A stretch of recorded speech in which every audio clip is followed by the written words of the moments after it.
This week's Listener of the Week is Gucci Mane. Just kidding, but he just put out a great new album. I was just listening to it. And if you want to be next week's Listener of the Week, leave us a 5-star review below, and you might be next week's Listener of the Week. Now, in July of 2022, something happened that changed the course of commercial real estate for years to come.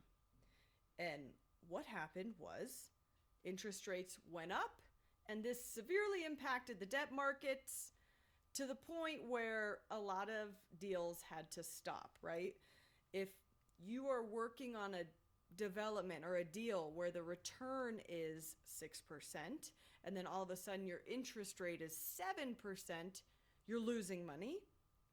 And that's not why we work hard. We work hard to make money. So July of 2022 is when the interest rates went up so far that it kind of toppled the debt market.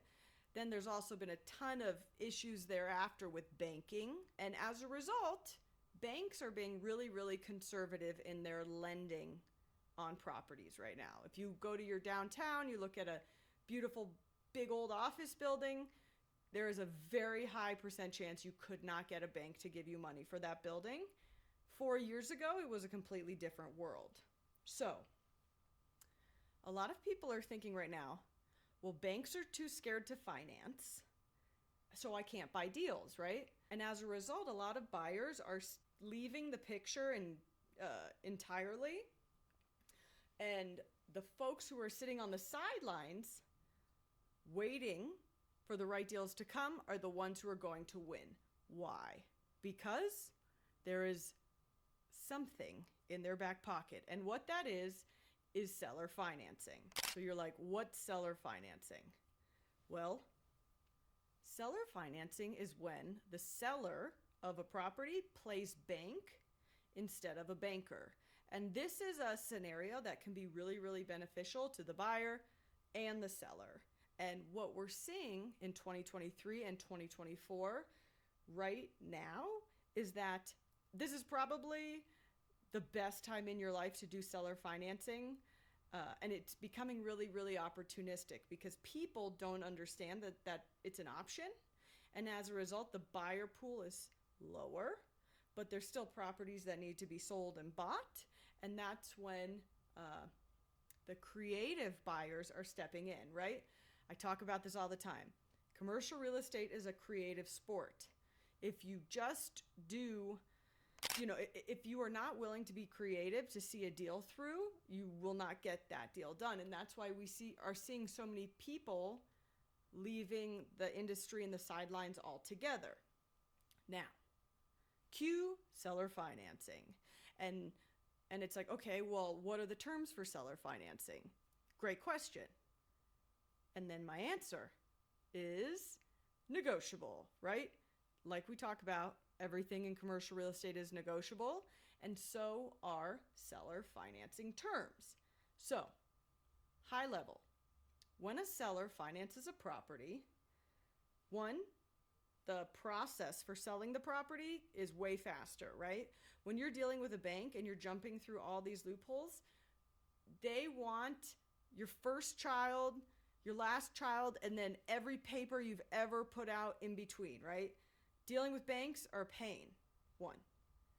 2, you can get a better return as a buyer if the seller is financing the property. Then, the way that this helps the seller is that, say you're paying the seller 50% down or 10% down, and then you're paying them a sum of money over the next 10, 20 years, right? This becomes a tax advantage for the seller, right? If I'm getting paid $1 million in 1 year, then you have to pay Uncle Sam whatever percent that is, 1/3 of your million. Whereas if you're getting paid $100,000 over the course of 10 years to get to that million, your tax implications are not as bad. And then as the buyer pool is so much less that you have a higher probability of getting the property. So this is a win-win for everybody. I was doing a deal a couple months back, and we wound up essentially the bank would only give financing up to $2 million, but the purchase price was $2.2 million. So what we did was we took the bank up on their financing for the $2 million and then created a structure of seller financing for the additional $200,000.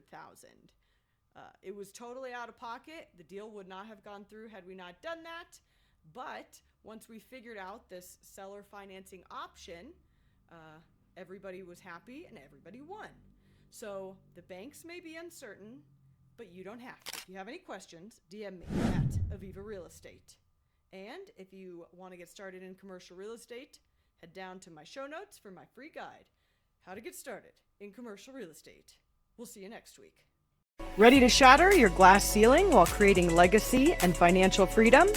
Head to my show notes for our free guide, How to Get Started in Commercial Real Estate.